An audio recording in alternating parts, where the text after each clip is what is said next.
자, 그러면 간단하게 오늘 1강을 좀 맛배기로 조금 공부를 하도록 하겠습니다.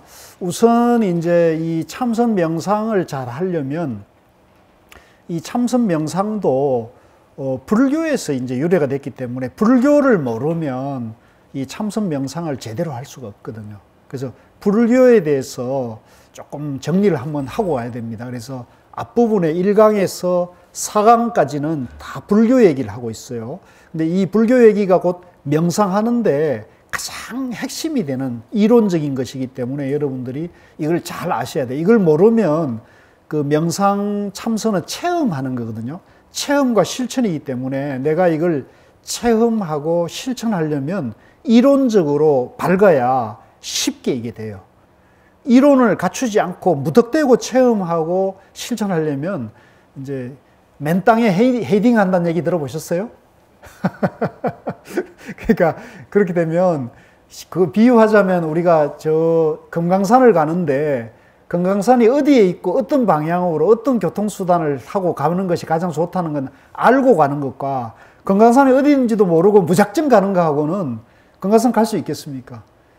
잘못하면 그런 사람은 저 설악산이나 또는 때에 따라서는 저 지리산을 아주 공을 들여가지고 고생해서 지리산 갔는데 여기가 금강산 아닙니까? 이렇게 된다고요.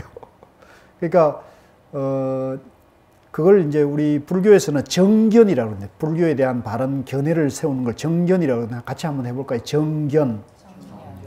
정견 없이 참선 명상을 하면 여러분들이 금강산을 가야 되는데 저 속리산이나 저 지리산, 한라산을 시큰 올라가가지고 여기 금강산 아닙니까? 이렇게 되거든요. 그러면 그분은 안감만 못하게 되는 그런 결과가 되거든요. 그래서 저는 이제 제 서성이신 고우 스님, 또 그 위에 서성이 이제 성철 스님이신데요. 성철 스님은 반드시 참선 명상을 하는 사람은 사상 정립을 하고 해야 한다. 그랬고 우리 스님께서는 정견을 세우고 참선한다 했습니다. 그래서 요 앞에 지금 제가 말씀드린 얘기가 전부 정견에 관한 얘기이기 때문에 요게 여러분들이 이에 대해서 쉽게 정리가 되면 또 재밌습니다. 이게 되면은 여러분들이 쉽게 명상에 저처럼 5일 만에 환한 체험을 할 수가 있으니까 비결이라면 비결이다 할 수 있습니다. 그래서 그런데 이제 이 불교도 종교의 하나잖아요. 그러니까 우리가 불교만 알고 다른 종교를 모르면 또 불교를 옳게 알 수가 없는 거거든요. 그래서 여러분들이 잠깐 종교란 무엇인가를 공부를 좀 하고 넘어가겠습니다.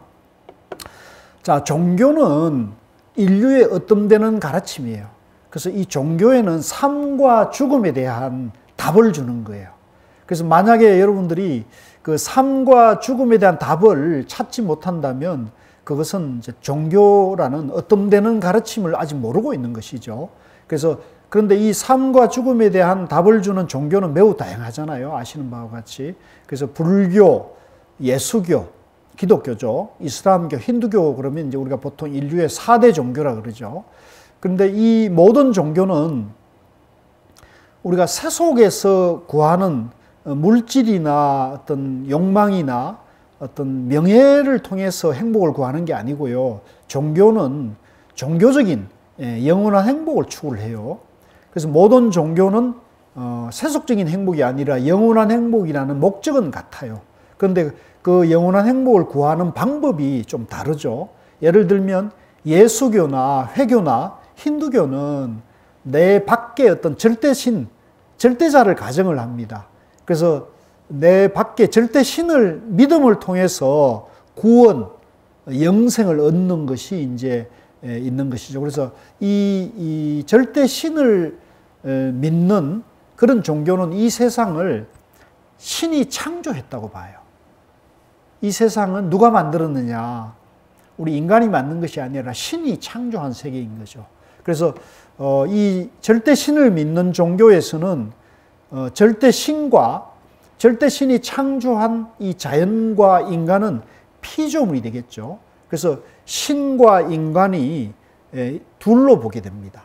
그래서 우리는 그 절대신의 피조물이 되는 거죠. 그래서 신과 인간을 둘로 보는 그런 종교의 세계관을 우리가 철학적으로는 이원론이라고 합니다. 같이 해보세요. 이원론. 이원론은 둘로 본다는 얘기예요. 절대자가 있고 절대자에 의해서 만들어진 피조물이 있다는 거죠. 그래서 신과 인간이라는 이 이원론적인 세계관을 갖는데, 이 이원론, 신과 인간은 하나입니까? 둘입니까? 하나입니까? 다르죠. 그죠? 그러니까 인간은 절대 신이 될 수 없죠. 될 수 있습니까? 인간은 절대 신이 될 수가 없어요. 구원을 얻는 거죠. 원죄를 사해서 구원을 얻는 것인데, 그 구원은 누가 할 수 있는 겁니까? 신만이 할 수 있는 거죠. 그러니까 믿음을 우리가 구해야 되는 거죠. 그래서 이 신의 종교는 인간은 신을 믿음을 통해서 구원을 얻는 길을 말하는 것입니다. 자, 그런데 불교는 이 세상 만물이 누가 창조한 것이 아니라 본래부터 이렇게 존재한다고 봐요. 그래서 그걸 인연설이랍니다. 같이 봅시다. 인연설. 그래서 불교는 이 세상이 인연으로 존재한다고 봐요. 그래서 이 인연으로 존재하는 세상은 인간과 신이 둘이 아니라 하나라고 보는 거거든요. 그래서 이 신도 또 인간도 또 부처님도 이 우주 만물은 인연에 따라서 일어났다, 인연에 따라서 사라진다고 보는 거예요. 그래서 이러한 종교를 이론론의 종교랍니다. 같이 합시다. 이론론. 이론론은 하나라는 겁니다. 인간과 신, 자연이 둘이 아니라 하나고, 하나는 연기, 인연에 의해서 일어났다 사라질 뿐이라는 거죠.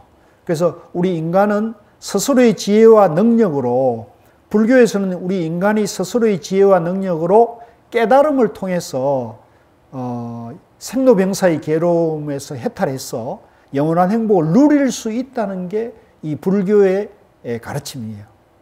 그래서 우리가 내 밖에 절대신을 믿음을 통해서 영생과 구원을 얻는 종교가 있다면, 인간이 자기 자신, 자기 마음을 깨달아서 해탈할 수 있다는 것, 죽음마저 초월할 수 있다는 것이 불교의 가르침이라는 거죠. 그러니까 이 같은 종교이지만 신중심의 종교와 불교는 같습니까? 다릅니까? 전혀 방향이 다르죠. 그러니까 종교라는 이름은 같지만 그 종교가 추구하는 행복의 방향은 어찌 보면 정반대라요. 그래서 이걸 우리가 정확하게 알고 있어야 우리가 혼란이 없고 내가 행복하게 살려면 어떤 방향으로 공부했는지 아는 거예요.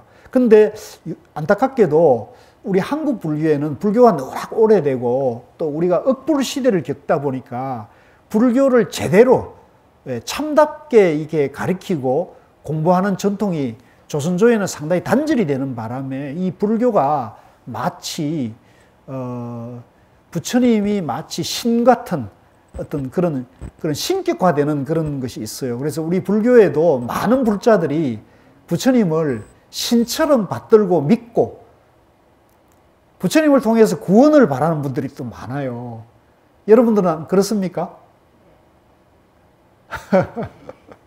제가 봤을 때는 우리나라에 1000만 불자들이 있다 그러는데 거의 90% 이상은 부처님을 신과 같은 그런 존재로 받아들이고 있지 않나 싶은데, 저도 처음에는 젊었을 때 그렇게 받아들였는데, 저는 고우 스님을 만나면서 성철 스님 101본문을 읽으면서 그거는 잘못된 불교라는 걸 알게 됐어요. 방편의 불교라는 걸 알게 됐어요. 그래서 그걸 이제 다시 정립을 하는데, 다시 돌아와 가지고요, 불교는 믿음도 있지만 불교의 근본 본질은 깨달음이에요. 그래서 불교를 깨달음의 종교라고 성철 스님이 얘기를 했습니다. 같이 해봅시다. 깨달음의 종교.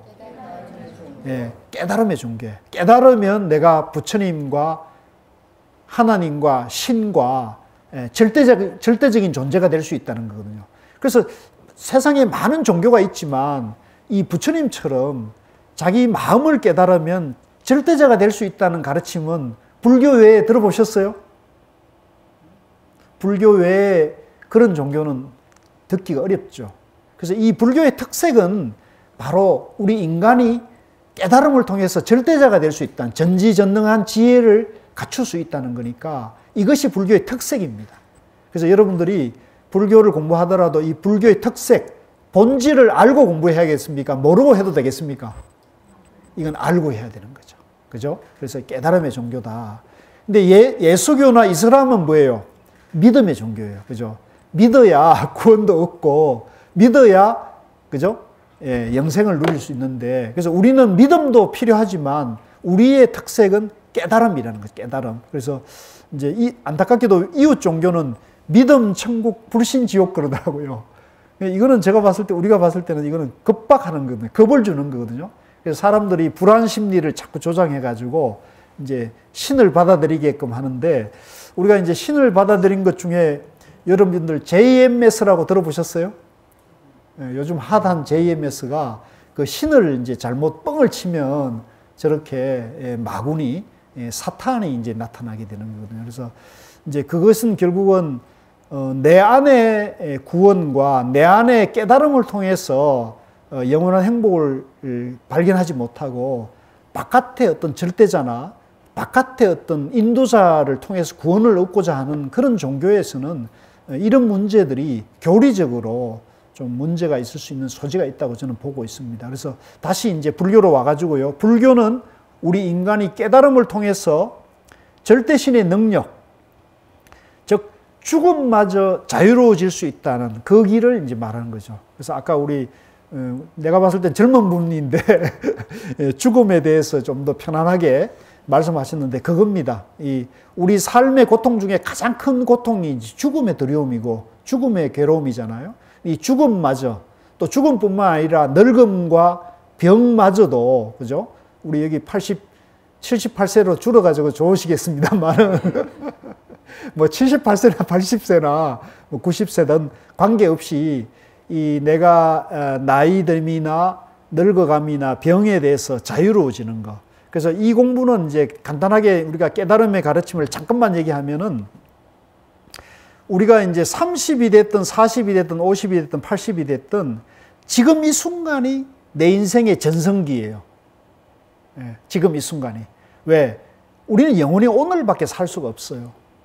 어제는 지나간 오늘이고, 그죠? 내일은 다가올 오늘이잖아요. 내가 20대, 30대도 오늘을 살은 거고, 오늘도 오늘을 사는 거죠. 우리는 영원히 오늘밖에 살 수가 없어요. 그러니까 우리가 이 오늘밖에 살 수 없는 우리 인생에서 내가 10대나 20대가 황금기고 꽃다운 시기가 아니라 오늘이, 지금 이 순간이 황금기죠. 그죠? 우리 거사님 그렇게 생각하셔야 됩니다. 지나간 거에 대해서 미련 가지면 안 돼요. 다시 돌이킬 수 없고 돌아갈 수가 없습니다. 오늘, 지금 이 순간을 깨어 있어야 되고 지금 이 순간 행복을 찾아야 됩니다. 그래서 다시 한번 정리하지만 오늘 지금 이 순간에 내 인생의 황금기고 전성기다. 아시겠습니까? 예. 자, 그래서 이 불교는 인간이 자기 완성을 추구하는 겁니다. 자기 완성. 자기 완성을 남에게 빌리는 게 아니고 남에 의지하는 게 아니고 내가 내 마음을 바로 밝히고 내 마음 속에서 영원한 행복을 찾는 것이기 때문에 인간의 자기 완성을 추구하는 거고, 나와 남이, 나 혼자만이 아니라 나도 행복하고 남도 행복하게 하는 것이 이 불교의 가르침이다. 이렇게 해서 영원한 행복으로 가자는 겁니다. 자, 그래서 모든 종교는 영원한 행복을 추구하는 건 같아요. 모든 종교는 영원한 행복을 추구하는데, 지금 현대에 와서는 뭐 기업이나 정치인들도 다 행복을 말하고 있더라고요. 그래서 이 행복을 추구하는 것은 모든 인문학이나 기업, 정치가들도 다 같은 방향인데, 다만 세속에서 말하는 행복과 종교에 말하는 영원한 행복은 차원이 좀 달라요. 세속의 행복은 행복과 불행이 교차 반복돼요. 어느 날 행복했다, 어느 날 불행해진다고요. 내가 좋은 학교, 그죠? 좋은 배우자, 좋은 직장, 좋은 차, 좋은 집, 이런 걸 내가 원하는 걸 이루면은 내가 행복해졌다가 누가 그걸 뺏어가거나 누가 나를 오해해서 비난을 하면 내가 행복합니까? 불행해지죠. 예. 불편하고 불안하고, 그죠? 화가 나고 이러죠. 그런데 이제 이러한 것이 이제 세속적인 행복이라면, 이 세속적인 행복은 어떤 상대적이고 어떤 조건에 따라 가지고 일시적으로 행복했다 불행했다가 냉탕 온탕을 반복하는 것이라면, 이 종교에서 말하는 행복은 한번 행복에 들어서면 영원한 행복으로 가는 거죠. 예. 좋겠습니까? 안 좋겠습니까? 예. 예. 우리가 지금 여러분들이 여기 오신 것은 행복에 입문을 하게 되면 영원한 행복으로 가는 것이기 때문에, 여러분들이 열심히 공부하시게 되면 그것도 어디에서 영원한 행복을 발견합니까? 내 마음 안이에요. 지금 여기 교수나 강사나 스님께서 영원한 행복을 가르쳐 주는 게 아니에요. 여러분들 마음속에 이미 영원한 행복을 가지고 있다는 거예요. 근데 보고 있습니까? 못 보고 있습니까? 여러분들은? 그걸 지금 못 찾고 있는 거라는 거죠. 그러면 부득이 스님들의 법문이나 또 강사, 교수님의 얘기를 좀 들을 필요는 있겠죠. 근데 그 얘기를 들어서는 여러분들 마음속에 영원한 행복을 찾는 것이기 때문에 가장 근본이 되는 것은 여러분들의 마음인 거예요. 그래서 이 교수나 스님들의 법문은 방편으로, 그걸 우리가 이제 달을 가리키는 손가락이라 그래요. 같이 해봅시다. 손가락. 달을 가리키는 손가락. 달은 어디에 있냐면 여러분들 마음속에 다 갖춰져 있다는 겁니다. 그래서 이 조건은 재산이나 권력이나 명예나 지위는 조건에 따라서 변하지 않습니까? 여러분들이 돌아가시게 되면 그 많은 재산, 권력, 지위를 어디 가져가실 수 있겠습니까? 그거 다 죽어가야 될 거 아닙니까? 그죠? 그러니까 남겨가고 결국은 공술의 공수구가 되는데 그럴 때 여러분들이 이제 행복하게, 그죠? 편안하게, 또 심지어는 죽어가지고 염라대왕을 만났을 때 당당하게, 염라대왕이 여러분들 앞에서 머리를 조아리는, 오셨습니까? 이렇게 인사받을 정도로 여러분들이 공부가 마음이 편안해지면 얼마나 좋겠습니까? 그죠? 그런 공부가 이 참선이다, 명상이다, 이렇게 보시면 됩니다. 그래서 이 종교에서의 행복은 시간과 공간을 초월해서 영원한 행복으로 간다. 이렇게 보시면 됩니다. 자, 그러면 여기서 이제 한 걸음 더 나가가지고 일반적인 명상과, 여러분들이 힐링 명상이라는 말 들어보셨죠? 힐링, 일반적인 명상과 불교 명상, 참선은 어떤 차이가 있는가, 요걸 좀 안내를 해드리고 싶습니다. 자, 지금은 이제 가히 명상의 붐이라 해가지고 전 세계적으로 명상이 크게 붐이 일었어요. 그래서 요즘은 뭐 명상만 문패를 내걸면 너도 나도 많은 사람들이 관심을 갖습니다. 제가 하고 있는 저 고향 한국사에 가보니까 거기에는 종교가 다른 분들이 한 10%에서 20% 와요. 이번에 이제 거기 오신 분들 중에 거사님이 이제 나이 지긋한 거사님이 두 분 계셨는데 그분은 두 분 다가 성당에 30년 이상 다니신 분이더라고요. 그래서 깜짝 놀라고 있는데, 근데 이제 그분들이 성당에 평생 다녀도 어떤 마음의 평화를 얻지를 못했는데 마침 이제 절에서 참선 명상을 얘기한다 그러길래 관심이 있어 왔는데 공부 마칠 때쯤 대화를 나눠보니까 가장 공부를 모범적으로 잘 하셨더라고요.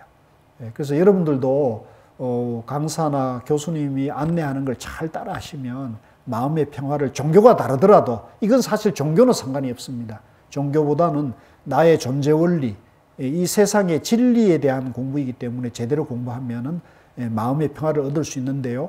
지금 명상은 이제 인류 정신 문화의 어떤 하나의 성과죠. 그래서 동서고급을 막론하고 명상은 보편적으로 발달해 왔습니다.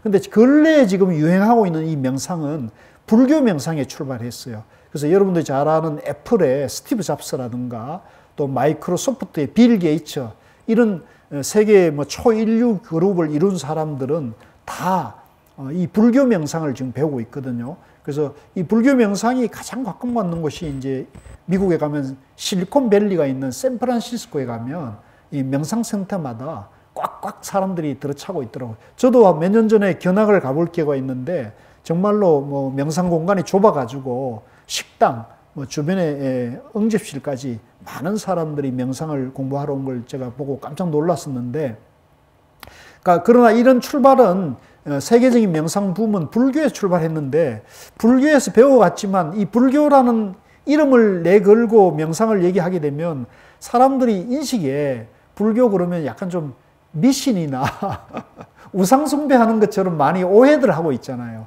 그래서 지금 세상에 명상을 전하는 분들은 불교를 다 빼버리고 불교에서 배워간 그런 명상이나 삼매 이론을 활용하되 불교는 얘기하지 않고 명상만 전하고 있거든요. 그래서 그 명상법을 가져다가 이제 힐링하고 웰빙하고 또 자기의 스트레스를 줄여주니까 좋게 쓰고 있는데, 제가 봤을 때는 스트레스나 화를 다스리는 심신을 치유하는데 이 명상이 도움은 분명히 되는데 이 명상, 이런 명상을 하게 되면 일시적인 스트레스나 화를 다스리는 데는 도움이 되지만 그 화나 스트레스가 줄어들면은 또 가정생활이나 직장생활을 하게 되면 가정에서나 직장, 사회생활 하면 스트레스를 다시 받습니까? 안 받습니까? 또 받을 수밖에 없잖아요. 그러면 또 뭘 해야 돼요? 또 명상을 해야 되고. 그래서 이 생활과 명상이 분리가 되어서, 그죠? 이 생활 속에서 부딪히는 문제를 다시 명상을 통해 가지고 치유했다가 또 생활하다가 또 치유했다. 이렇게 생활과 명상이 왔다 갔다 하면서 이원론적인 공부를 하게 된다는 거죠. 그래서 이것은 제가 봤을 때는 일시적인 치유, 일시적인 치유, 또 명상할 때는 행복했다가 명상하지 않으면 또 스트레스를 받는 이런 문제가 저는 있다고 봅니다. 그래서 이런 일반적인 힐링 명상을 하면은 일시적인 효과를 얻지만은 이건 영원하지 못하다는 거죠. 반면에 불교의 참선 명상은 깨달음 명상을 추구하는 거예요. 아까 제가 깨달음의 종교라고 했잖아요. 우리는 깨달음을 추구하기 때문에 스트레스나 화뿐만 아니라 생, 노, 병사, 늙음과 병과 죽음의 문제의 괴로움을 근본적으로 치유하는 방법이 깨달음에 있잖아요. 그죠? 그러니까 우리가 일시적인 스트레스를 위해서 명상할 것이 아니라 근본적인 늙음과 병과 죽음, 또 살면서 겪는 고통을 해결하려면 깨달음 명상을 하는 게 좋다는 거죠. 그래서 깨달음 명상은 완전한 자기를 회복하는 겁니다. 그러니까 지금 여기서 우리가 행복을 누릴 수 있기 때문에 스트레스나 화, 우울 등을 바로 해결하면서 영원한 행복으로 가는 게 좋겠습니까? 아니면 왔다 갔다 하는 게 좋겠습니까? 완전한 행복을 하는 게 좋겠죠. 그래서 깨달음 명상을 하면은 영원한 행복, 본래 완전한 자기를 회복하는 길이기 때문에 저는 여러분들에게 일시적인 치유 명상, 수련을 하기보다는 불교 명상을 권하고, 불교 명상에는 깨달음을 통해서 영원한 행복으로 가기 때문에 모든 것을 다 수용하면서 보다 근본적인 문제 해결이 된다는 말씀을 드리고 싶습니다. 제 말이 공감이 되나요? 예. 그런 뜻이 있다는 걸, 차이점을 이해하시면 여러분들이 내가 하고 있는 공부가 근본 깨달음을 통해 가지고 영원한 행복으로 간다. 일시적인 명상이 아니다. 이걸 이해하시면 여러분들이 좀 더 자신감을 갖고 공부하러 와야겠습니까? 안 해도 되겠습니까? 공부하러 와야겠습니까? 안 와도 되겠습니까? 이건 와야 되는 거예요. 그죠? 그래서 오면은 여러분들이 이익을 주는 것이고, 부처님 항상 그런 말씀, 불교의 지혜는 여러분들 중생에게 이익을 주는 것이다. 괴로움을 건너게 하기 때문에 이익을 주고 행복해 주는 것이기 때문에 여러분들에게 손해를 주는 게 아니고 이익을 준다. 아시겠죠? 그렇게 하시고요. 자, 그래서 불교의 영원한 행복은, 신중심의 종교는 신을 믿음을 통해서 영원한 행복을 구하는 것이라면 불교의 영원한 행복을 어디서 찾습니까? 우리 각자 자기 마음속에서 찾는다는 거예요. 물론 불교도 믿음을 강조하고 신심이라는 말도 쓰고 있습니다만은 불교의 믿음은 깨달음을 믿는 거예요. 깨달음. 저 절대자를 믿는 게 아니라, 물론 부처님을 포함하는 것이지만 깨달음을 믿는 것이고, 또 불교의 믿음은 자기 마음을 믿는 거예요. 자기 자신을 믿는 거예요. 여러분들이 자기를 믿지 않으면 이 세상 이 험난한 시대에 누구를 믿겠습니까? 그죠? 그러니까 자기를 같이 한번 해봅시다. 자기를 믿자. 깨달음을 믿자. 자기를 믿고 깨달음을 믿는데, 자기 마음속에 깨달음이 갖춰져 있다는 게 부처님의 깨달음이거든요. 그래서 자기 마음이 곧 부처라는 걸 믿는 것입니다. 그래서 불교의 모델은 부처님이에요. 붓다라 그러죠. 부처님은 우리 인류를, 그죠? 생로병사의 괴로움에서 자기 스스로의 지혜와 능력으로 해탈을 깨치고 우리에게 그 길을 일러줬기 때문에 우리의 롤 모델은 부처님이고 조사가 되는 겁니다. 조사는 이제 아라한이라고 그러죠. 그 절에 가면 나한전이라고 있죠. 나한전 조사전이 아라한을 모신, 부처님 제자들의 깨달은 분을 모신 분입니다. 그래서 불교는 자기 마음이 부처고 깨달음이 다 갖춰져 있다. 그래서 불교는 결국은 공부를 열심히 하면 자기 완성을 추구하는 거예요. 인간이 자기 완성이고 인격이 둬야 되는 거죠. 그래서 인간 완성, 인격 완성이 깨달음과 참선 수행이 같은 방향이기 때문에 다 도움이 되는 거죠. 그래서 완전한 인격자가 누구냐? 부처님이라는 거죠. 그래서 우리가 이 참선 명상을 하게 되면은 인격 완성, 또 수행, 이런 걸 통해서 화도 없어지고 어리석음도 없어지고 일상생활의 지혜를 밝히고 마음을 환하게 밝히니까 내가 곧 신이 되는 것이고 내가 곧 부처가 되는 일이기 때문에 우리가 누구든지 영원한 행복으로 갈 수가 있다는 것이 부처님의 깨달음의 가르침이다.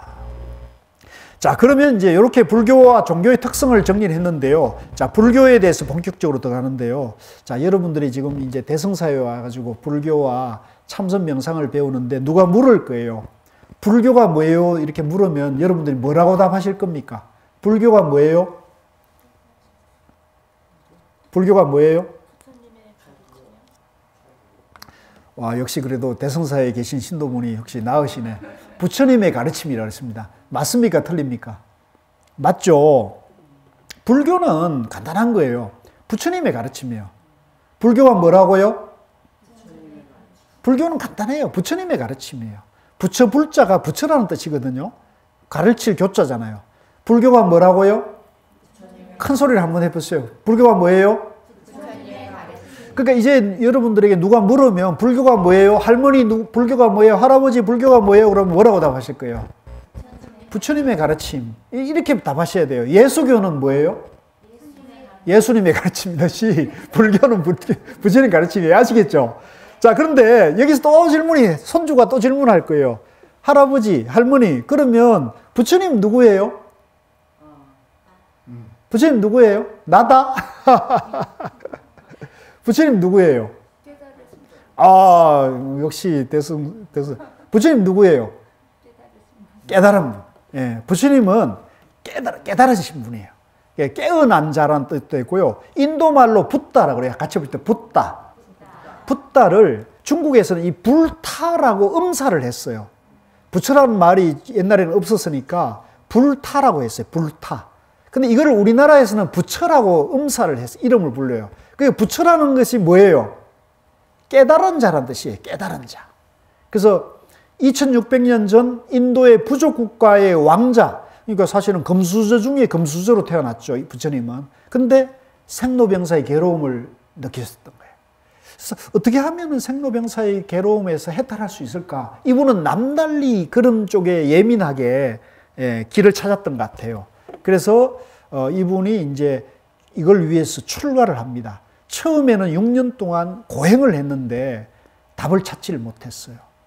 그래서 이 고행하다가는 내가 생명만 위태로워지구나. 고행은 이익되는 바가 없다. 그래서 이제 우유죽을 얻어 마시고 목욕을 재개하고 숲으로 가서 보리수 나무 아래에 앉아서 명상을 합니다.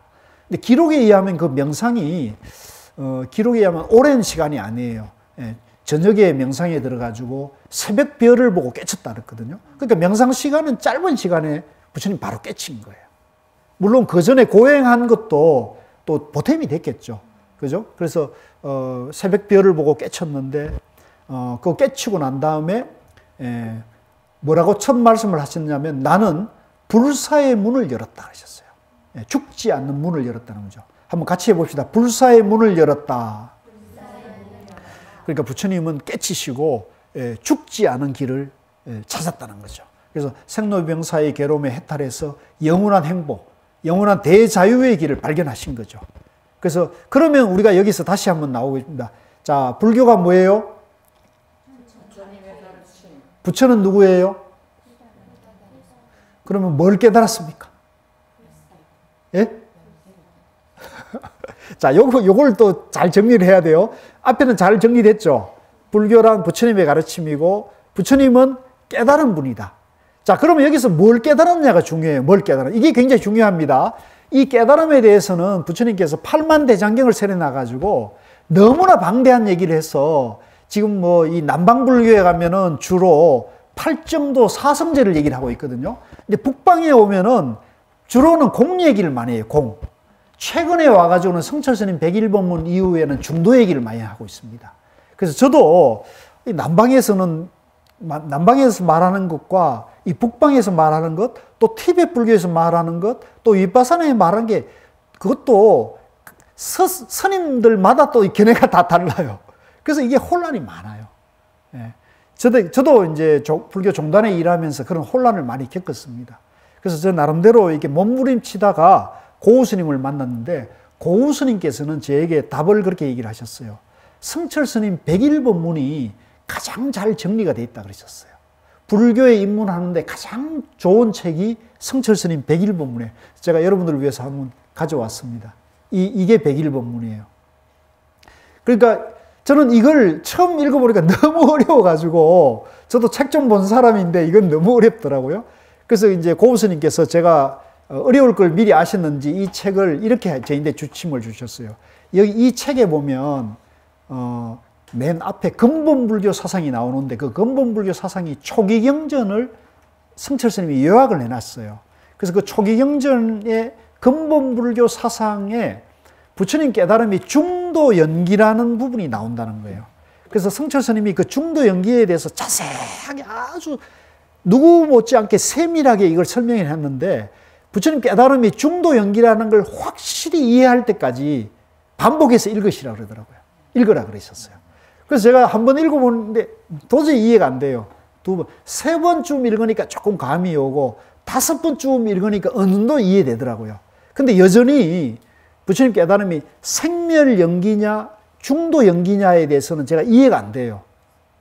지금 주로 남방에서는 이 부처님 깨달음 연기법을 생멸로 이해를 하고 생멸로 가르치고 있거든요. 생멸로 가르친다는 건 뭐냐면 이 세상이 연기로 존재하는데 생하고 멸하는 것이 있다고 보는 것이 생멸연기법이에요. 근데 부처님이 깨달은 것은 이 성철 스님께서는 고우 스님께서는 그 연기, 이 세상에 존재하는 연기법이 생하고 멸하는 게 아니고 불생불멸한다는 거예요. 그러니까 이 얘기를 듣고 저는 이게 이해가 안 됐어요. 아니 내가 태어나서 늙고 병들어 죽는데 죽지도 않고 태어나는 것도 없다는 중도연기, 진여연기라는 얘기를 듣고는 잘 이해가 안 됐어요. 근데 제가 10번쯤 읽으니까 그게 이해가 되더라고요. 아, 그래서 이 나라는 존재가 연기로 존재하는데 나라는 이 존재는 태어나는 것도 아니고 사라지는 것도 아니다는.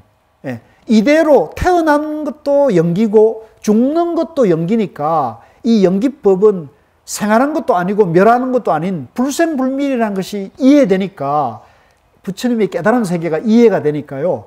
생각만으로도 이 세상을 보는 눈이 너무나 밝아지고 편안해져서 그래서 이 세상을 봤을 때 저희들은 더 이상 부처님의 깨달음의 눈으로 본다면은 의심이 없어졌어요. 그러니까 제 마음도 편해지고 예, 너무 세상이 밝게 보이는 거예요. 아, 이대로가 극락이었구나. 아, 나 이대로가 부처님의 깨달은 마음이 나에게도 있었구나 하는 것이 이해됐는데 근데 그거는 조금 지나니까 어떻게 되느냐면 짜증나고 화나는 경계에 부딪히니까 여전히 화가 나는 거예요. 그래서 내가 부처님 법을 이해했는데 내 마음속은 여전히 욕망과 짜증이 나는 이건 뭘까? 그래서 제가 스님께 찾아가서 스님, 부처님 법을 이해했는데 세상에 달리 보이기 시작했지만 여전히 마음에는 짜증이 있습니다. 그랬더니 불교는 이게 이해만으로는 안 됩니다. 이해는 언어와 문자, 말과 문자와 사유 분별, 아르마리의 세계고 그 아르마리라도 이해하면은 도움이 되는 것이지만 불교의 깨달음은 아르마리로는 안 되고 마음에서 체험하고 생활에서 실천해서 완성을 시킨다는 거예요. 그래서 그럼 어떻게 해야 됩니까? 화두를 드는 게 가장 빠릅니다. 여러 가지 방법이 있죠. 위파사나도 있고 연불도 있고 주력도 있고 보시도 있고 봉사도 있지만 가장 빠른 것이 화두라고 그러시더라고요. 그래서 나도 화두를 해야겠다. 전에 이제 대학생 때 화두를 받은 게 있었는데 그걸 다시 꺼내가지고 이제 화두를 들기 시작했는데 이제 아까 제가 말씀드렸던 정명스님을 찾아가니까 정명스님 찾아가 보라 그래서 정명스 가니까 하루에 5분씩 하라 그러시더라고요. 그래서 그걸 하니까 이제 제가 5일 만에 마음이 확 그 다음부터는 뭐 스트레스도 줄고 짜증과 화도 확 내려지면서 제 마음이 밝아지니까 얼굴도 바뀌고 마음은 말할 것 없고요. 그래서 저는 이 참선 명상하면서 가장 좋은 것은 마음이 편안해지는 거예요.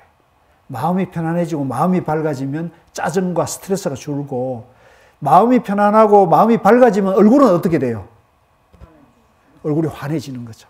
그래서 여러분들이 제가 보니까 아직 얼굴이 뭐 무표정한 사람도 있고 밝은 사람도 있고 다 다양한데 저는 장담하건대 여러분들이 8주 끝날 때쯤 되면 여러분들 얼굴이 환하게, 저보다 환해지는 사람이 되면 좋겠어요, 안 좋겠어요? 그러면 여러분들이 얼굴이 환하게 밝아지면 여러분들이 공부가 잘 된 거예요. 누구 덕분이에요?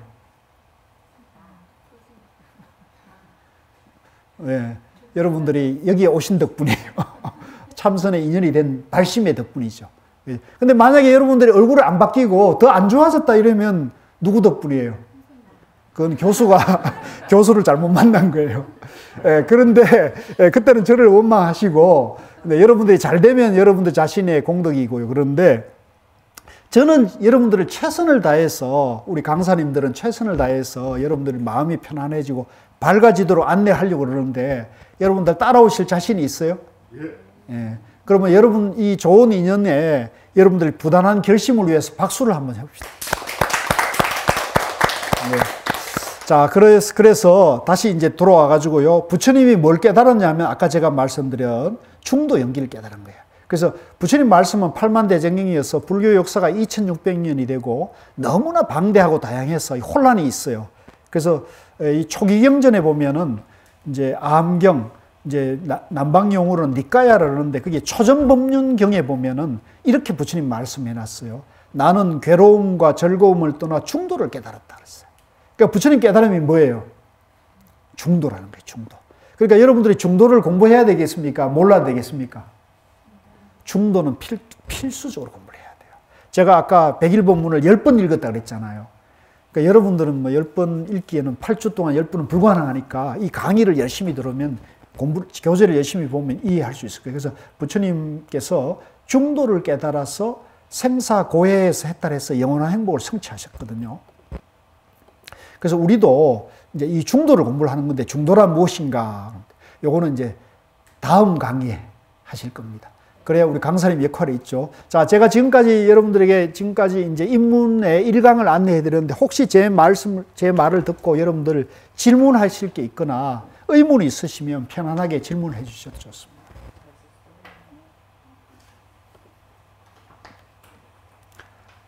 잘 전달이 됐습니까? 예.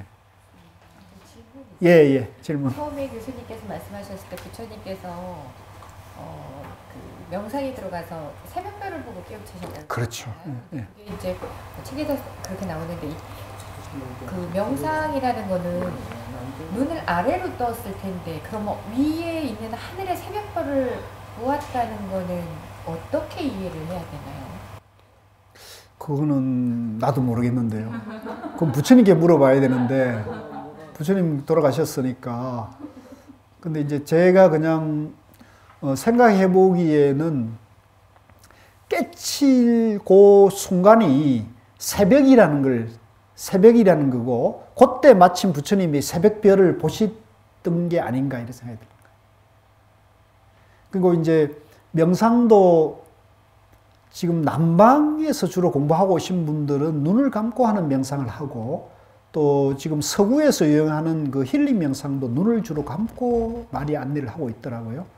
근데 우리 이 북방의 화두선에서는 눈을 감고 하면은 안 된다고 그러거든요. 반드시 눈을 뜨고 하게 그러거든요. 그래서 부처님이 이제 눈을 감고 했는지 눈을 뜨고 했는지를 깨달을 때 그건 기록에 없으니까. 근데 기록에 의하면은 분명히 새벽별을 보고 깨쳤으니까, 그죠? 눈 뜨고 하셨던 걸로 보이시는데요. 근데 아까 시선은 교수님께서 시선 그건 우린 초심자가여서 그런 거지. 부처님 같이 명상의 고수는 눈을 뜨든 상관이 없을 것 같고요. 이제 저도 이제 조금 명상이 숙련되면 걸어가면서도 설거지하면서도 운전하면서도 명상할 수 있거든요. 근데 이제 초심자들은 이제 마음을 한 곳에 모으기 위해서 초보자들에게는 이제 시선을 이렇게 아래로 내려놓으면 시선을 높이지 하면은 이제 경계 눈에 많이 보이면 내 마음이 자꾸 바깥으로 나가잖아요. 그걸 안으로 이렇게 보게 하기 위해서 방편으로 이제 시선을 아래로 들어갑니다. 방편으로. 근데 이게 이제 숙달이 되면 여러분들이 이제 이건 눈은 사실 크게 상관이 없이 할 수가 있습니다. 그거는 다만 이제 좀 공부가 조금 깊이 된 사람의 경우죠. 네. 됐습니까? 혼란이 있어요? 그러면 일상생활에서도 저희가 이렇게 생활하면서도 그게 선정 상태로 상태가 될 수 있다는 그렇죠. 말씀이죠? 예. 그렇죠. 부처님이나 깨달은 분은 365일 24시간 선정 삼매로 사시는 거고, 우리는 이제 번뇌, 삼매는 뭐 0%도 안 되고, 우리는 100% 번뇌 망상 속에 사는 거죠. 그런데 이제 우리가 공부를 해서 이제 1% 삼매가 체험되고, 이제 3%, 5% 이렇게 높여 나가면은 이제 숙달이 된 만큼 생활 속에서도 이제 뭐 설거지하고 청소하고 밥 짓고 빨래하면서도 이제 삼매로 할 수가 있죠. 그 퍼센테이지를 높여가는 게 이제 명상이 이제 수행이 깊어가는 거냐, 이제 낮으냐, 이렇게 구분할 수 있겠죠. 예. 예. 또 질문 없습니까? 예. 우리 좀 앉아 계신 게 좀 힘드시죠? 예, 좀, 그래도 자꾸 속달시켜 가시고 그렇게 하시고요. 자, 그러면 오늘 공부는 조금 시간이 좀 지체가 됐는데요. 이렇게 해서 마치도록 하고요. 아까 제가 안내해 드린 대로 따로 문자 한번 보여드리고 카톡방을 개설해서 이제 그런 소통을 시작을 하고요. 그 안에서 거기는 주로 공지사항 위주로 공부를 하고요. 그렇게 하고요. 교재 부지런히 읽으시고 그렇게 하시고요. 예, 오늘 수업은 이렇게 마치겠습니다. 수고하셨습니다.